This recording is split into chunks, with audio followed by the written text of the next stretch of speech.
तो मैं एक बार फिर से हाजिर हूँ आप सब लोगों के सामने एक नई वीडियो के साथ। तो यार मैं इस बात से परेशान हूँ कि कौन इतना प्यार देता है, जबकि मैं हमेशा इनएक्टिव रहता हूँ, फिर भी आप लोगों के कमेंट्स, वीडियोस पर व्यूज़ हमेशा आते ही रहते हैं। ये सब आप लोगों का प्यार है और यही प्यार है जो मुझे बार बार वीडियोस बनाने पर मजबूर कर देता है। तो उन्हीं जो आप कमेंट्स करते हो, उन्हीं कमेंट्स को देखते देखते मैं सोचता हूँ कि क्यों ना आप सब लोगों को इस बारे में बताया जाए, क्योंकि आप तरह तरह के सवाल पूछते रहते हो। तो बहुत से लड़कों का उसमें एक सवाल था, उसके बारे में मैं डिस्कस करूंगा। बस उससे पहले आप एक बात को याद रखना कि इस वीडियो को पूरा देखना, ताकि आपका वो डाउट क्लियर हो जाए। वो आपको आपकी वर्दी तक पहुंचने के लिए आपकी बहुत मदद करेगा। और जो लड़के इंडियन आर्मी में जाना चाहते हैं वो इस वीडियो को ज़रूर देखना, क्योंकि उनके दिमाग में भी ये सवाल बहुत बार आता है कि इससे पहले कि हम सवाल पे जाएं, उससे पहले मैं आपको एक बात कहना चाहूँगा कि अगर आपने चैनल को अभी तक सब्सक्राइब नहीं किया तो चैनल को सब्सक्राइब कर लो और बेल आइकन को प्रेस कर लेना, ताकि जब कभी मैं न्यू वीडियो पोस्ट करूं, क्योंकि मैं बहुत देर बाद वीडियो पोस्ट करता हूं, इसलिए आपको मेरी वीडियो की नोटिफिकेशन तो शायद ही आए, बट अगर आपने चैनल को सब्सक्राइब करके और बेल आइकन को प्रेस करके रखा होगा तो आप पर वो वीडियो जल्दी से जल्दी पहुँच जाएगी। तो ज़्यादा समय ना वेस्ट करते हुए मैं इस वीडियो के टॉपिक पर आऊँगा। उससे पहले आपसे ये कह दूँ कि आप सही से इंडियन आर्मी में अगर जाना चाहते हो तो अपनी मेहनत में बिल्कुल भी कमी मत आने देना। तो मेरी आज की वीडियो को जो टॉपिक है वो है कि लड़के जो बार बार ये सवाल करते रहते हैं कि सर अगर आर्मी में जाना है तो क्या जीडी में जाएं या क्लर्क में जाएं। तो सबसे पहले लड़कों का ये सवाल भी रहता है कि जीडी में जाना आसान रहता है या फिर जीडी में जाना बेस्ट रहता है या क्लर्क में जाना बेस्ट रहता है। इस तरह के सवाल होते हैं। उन सब सवालों का मैं एक ही जवाब दूंगा। तो आप ध्यान से इस वीडियो को लास्ट तक देखना, ताकि आपका वो डाउट क्लियर हो जाए। देखो, अगर तुम जीडी में जाना चाहते हो या फिर तुम क्लर्क में जाना चाहते हो, सबसे पहले मोस्टली लड़कों का यही मोटिव होता है कि वो आर्मी में जाना चाहते हैं। और अगर आप देखो कि आर्मी में जाने के लिए अगर जीडी आसान है या क्लर्क आसान है, अगर इन तुम दोनों चीज़ों को कंपेयर करोगे तो इसका जवाब तुम्हें सीधे सीधे ही मिल जाएगा।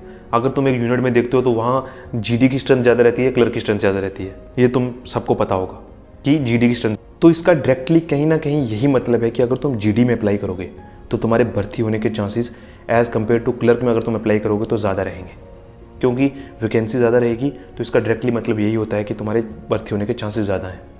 और जहाँ तक तुम्हारे सपने की बात है कि अगर तुमने सपना देखा है कि तुम क्लर्क में जाना चाहते हो या फिर अगर तुमने सपना देखा है तुम इंडियन आर्मी में जाना चाहते हो, तो अगर कि तुमने क्लर्क का सपना देखा है और तुमने इंडियन आर्मी का सपना देखा है, तो अगर तुम जीडी में जाते हो तो तुम्हारे दोनों सपने पूरे हो सकते हैं। और अगर तुम्हारा सपना है कि तुम क्लर्क में जाना चाहते हो और तुम बार बार क्लर्क के लिए अप्लाई कर रहे हो, तो हो सकता है कि तुम्हारा जो इंडियन आर्मी में जाने का सपना है वो भी पूरा ना हो पाए, क्योंकि क्लर्क में अगर तुम जीडी के मुकाबले देखोगे तो वैकेंसीज बहुत कम रहती हैं और कंपटीशन बहुत हार्ड रहता है। वहाँ रिटर्न में तुम्हें बहुत ही ज़्यादा मेहनत करनी पड़ेगी एज़ कम्पेयर टू जीडी कर रहा हूँ, क्योंकि इतनी भी ज़्यादा मेहनत नहीं करनी है तुम्हें क्लर्क के एग्ज़ाम में। बट अगर तुम जीडी से कंपेयर करोगे तो तुम्हें क्लर्क में मतलब दुगनी या त्रिगुनी मेहनत करनी पड़ेगी। इसलिए सबसे आसान ये है कि तुम अगर फौज में जाना चाहते हो तो तुम जीडी के लिए अप्लाई करो, वहाँ पे तुम सिलेक्ट हो जाओ और उसके बाद तुम अगर क्लर्क में जाना चाहते हो तो तुम्हारे पास बहुत से चांसेस रहते हैं फौज को ज्वाइन करने के बाद भी तुम जीडी से जिससे क्लर्क में जा सकते हो। तो तुम्हारा ये डाउट क्लियर हो गया होगा कि जीडी में जाना बेस्ट है, या जो तुम्हारा ये डाउट क्लियर हो गया होगा कि अगर फौज में जाना चाहते हो तो क्या जीडी में जाए या क्लर्क में जाए। तो अगर तुम जीडी में जाओगे तो तुम क्लर्क में ऑटोमेटिकली बाद में जा सकते हो, अगर तुम्हारे अंदर वो हुनर होगा।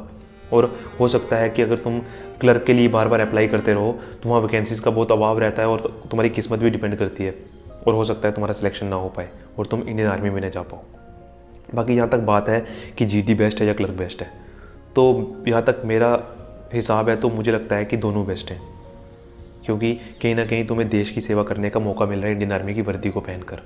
और फिर चाहे वो क्लर्क हो, चाहे जीडी हो, और चाहे फिर कोई भी ट्रेड हो, तुम्हें तो एट द एंड तुम्हें इंडियन आर्मी में सर्व करना है, देश की रक्षा करनी है, देश की सेवा करनी है। तो तुम्हें फिर चाहे कोई भी किरदार दे दें, चाहे फिर वो जीडी का हो चाहे वो क्लर्क का हो। तो इसलिए सबसे आसान है कि तुम जीडी के लिए अप्लाई करो, क्योंकि अगर जीडी में तुम्हारे सिलेक्शन होने की पॉसिबिलिटीज़ ज़्यादा रहती हैं। और अगर तुम्हें लग रहा है कि ये सर क्या कह रहे हैं कि पहले आर्मी में जीडी में जाने के बाद तुम क्लर्क में जा सकते हो, तो इसके लिए मैं एक सेपरेट वीडियो बना दूंगा, उसको मैं इस वीडियो में डिस्क्राइब नहीं कर पाऊंगा। और अगर तुम्हें वो वीडियो चाहिए होगा तो तुम कमेंट कर देना, मैं तुम्हें उसके बारे में भी पूरी इन्फॉर्मेशन दे दूंगा। पर पहले तुम फोकस करो, क्योंकि मैंने देखा है कि मेरे साथ के लड़के भी थे जो क्लर्क के लिए बार बार अप्लाई करते थे और उनका सिलेक्शन नहीं हो पाता था, और देखते देखते उनकी जीडी की एज निकल गई, क्योंकि ज़्यादा एज नहीं होती, 3 साल होते हैं, और 3 साल में ज़्यादा नहीं, ज़्यादा करके तुम्हें 3 ही भर्ती देखने को मिलेंगी, और 3 भर्ती में अगर तुम सेलेक्ट नहीं हो तुम्हारी जीडी की एज निकल जाएगी, उसके बाद तुम्हारे पास क्लर्क के लिए ऑप्शन रहता है। हाँ, उन लड़कों के लिए जिनकी जीडी की एज निकल चुकी है उनके लिए मैं कहूँगा कि तुम क्लर्क में अप्लाई करो, क्योंकि तुम्हारे पास कोई ऑप्शन नहीं बचा है। पर जिन बंदों की एज है, जो अभी नए नए भर्ती में जाना है, जिनकी फर्स्ट भर्ती है, सेकंड भर्ती है, वो मेरी तरफ से पहले जीडी में अप्लाई करना, क्लर्क में मत अप्लाई करना। हाँ, अगर तुम्हारे अंदर वो टैलेंट है कि तुम सोचते हो कि तुम आसानी से सब एग्ज़ाम क्लियर कर लोगे तो तुम कर सकते हो क्लर्क के लिए अप्लाई। मेरी उसके लिए मनाही नहीं है, पर मेरी तरफ से जो मैं कहना चाहता हूँ, अगर तुम इंडियन आर्मी की वर्दी को पहनना चाहते हो तो तुम सबसे पहले जीडी के लिए अप्लाई करना, क्लर्क के लिए मत जाना, और तो वहाँ तुम्हारे सिलेक्शन होने की पॉसिबिलिटी ज़्यादा रहेंगी। और फिर एक बार तुम्हें इंडियन आर्मी की वर्दी मिल जाएगी तो फिर तुम अपने सपने पूरे कर सकते हो, किसी भी तरह से किसी भी पोस्ट के लिए अप्लाई कर सकते हो। तुम्हारे पास वर्दी होगी, उसकी ताकत होगी तुम्हारे पास, और तुम्हारे अंदर जोश भी भरा हुआ होगा कि मैंने इस वर्दी को पा लिया तो मैं और भी गोल्स अचीव कर सकता हूँ। तो ये बहुत आसान है। बाकी तुम्हें किसी भी तरह का कोई डाउट होता है तो तुम मेरे से पूछ सकते हो, मैं तुम्हारे हर डाउट को क्लियर कर दूंगा। जो भी मेरी तरफ से जो मदद हो पाएगी मैं तुम्हारे लिए मदद करूंगा। इसी तरह से जो तुम प्यार दे रहे हो, इस प्यार को देते रहना, और मैं भी रेगुलर आपके लिए, रेगुलर तो नहीं बट जब भी मुझे मौका मिलेगा तो मैं आपके लिए वो वीडियो बना दूंगा। बाकी अगर तुम्हें मोटिवेशनल वीडियोज़ चाहिए तो वो भी मैं पोस्ट करने की कोशिश करूँगा, सिर्फ यूट्यूब पर। बाकी आप मेरी परेशानी समझते हो कि मैं क्यों नहीं बाकी सोशल नेटवर्किंग साइट्स पे एक्टिव रह सकता। तो आज की वीडियो में बस इतना ही था। बस मुझे यही थोड़ी छोटी मोटी बातें आपको बतानी थी जो जीडी और क्लर्क के बीच में। मुझे आशा है कि आपको जो आपका डाउट हुआ होगा वो क्लियर हो गया होगा। तो बस आज की वीडियो में बस इतना ही। आप इसी तरह से प्यार बनाए रखना। तब तक जय हिंद, जय भारत।